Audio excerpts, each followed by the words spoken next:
नमस्कार, जय माता दी। मैं हूं आपका दोस्त होस्ट ए कुमार। आज मैं एक इंटरेस्टिंग टॉपिक लेके आया हूं। What is amoeba? क्या होते हैं अमीबा? अमीबा के ऊपर मैं विस्तार से बताऊंगा। और आज की जो पीपीटी है वो मैंने हिंदी में बनाई है, तो आप स्क्रीनशॉट लेकर के इसे आराम से पढ़ सकते हैं। अमीबा प्रोटोजोआ संघ का सदस्य है। अमीबा यूकेरियोटिक एक कोशिकीय जीव है। अमीबा अत्यंत सूक्ष्म होते हैं। अमीबा का कोई निश्चित आकार नहीं होता है। यह आकार बदलने में माहिर होते हैं। ऐसा कह सकते हैं कि अमीबा में आकार बदलने की क्षमता होती है। अमीबा की खोज, अमीबा की अगर डिस्कवरी की बात करें तो अमीबा की डिस्कवरी सबसे पहले अगस्त जोहान रोसेल वॉन रोसेनहोफ ने सन 1755 ईस्वी में किया था। अमीबिड जीव का सबसे पहला रिकॉर्ड 1755 में अगस्त जोहान रोसेल वॉन रोसेनहोफ द्वारा तैयार किया गया था, जिन्होंने अपनी खोज का नाम der klein Proteus the little Proteus रखा था। अमीबा कहाँ पाए जाते हैं? कहाँ होते हैं अमीबा? अमीबा की अधिकांश जातियाँ नदियों, तालाबों, मीठे पानी की झीलों, पोखरों, पानी के गड्ढों आदि में पाए जाते हैं। अमीबा का भोजन, अमीबा क्या ग्रहण करते हैं? अमीबा जीवित प्राणियों की तरह अपना भोजन करते हैं। इनका भोजन शैवाल, बैक्टीरिया, अन्य प्रोटोजोआ और मृत पौधों या पशुओं के छोटे कणों को खाते हैं।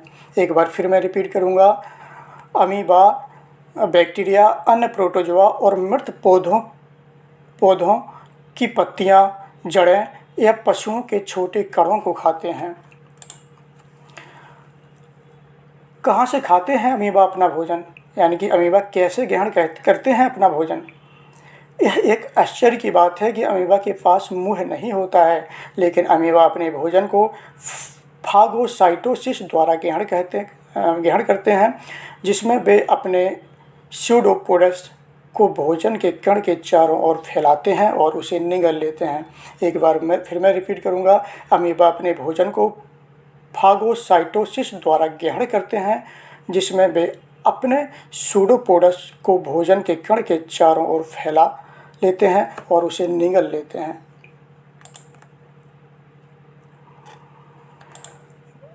भोजन ग्रहण करने के बाद अमीबा भोजन को खाद्य रेतिका यानी कि फूड वैक्यूल्स में स्थानांतरित कर लेते हैं, जहां इसे एंजाइमों द्वारा पचाया जाता है। अमीबा में पाचन इंट्रासेल्युलर होता है, जो कोशिका के भीतर होता है।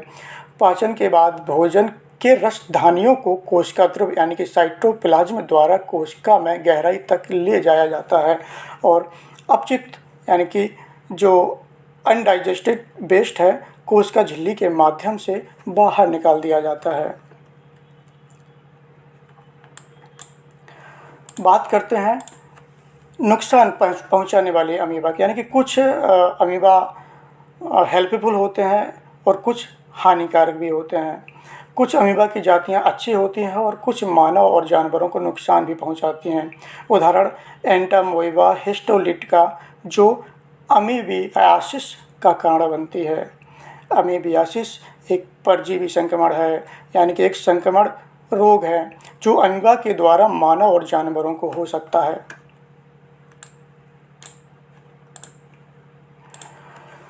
अमीबा से होने वाले संक्रमण के क्या लक्षण हैं? इस संक्रमण से गंभीर रूप धारण करने पर सोच के साथ खून भी आने लगता है। जब अमीबा का जीवाणु या पैरासाइट्स लीवर में प्रवेश कर जाता है, तब पेट में दाहिनी तरफ ऊपर की ओर पसलियों के अंदर बहुत दर्द होता है और तेज बुखार हो जाता है। इस कारण से भूख कम हो जाती है और उल्टियाँ भी होने लगती हैं। धन्यवाद। कमेंट कर मुझे ज़रूर बताएं कि अमीबा के ऊपर ये जानकारी आप लोगों को कैसी लगी। मिलते हैं फिर एक और अच्छे टॉपिक पे। तब तक के लिए जय माता दी।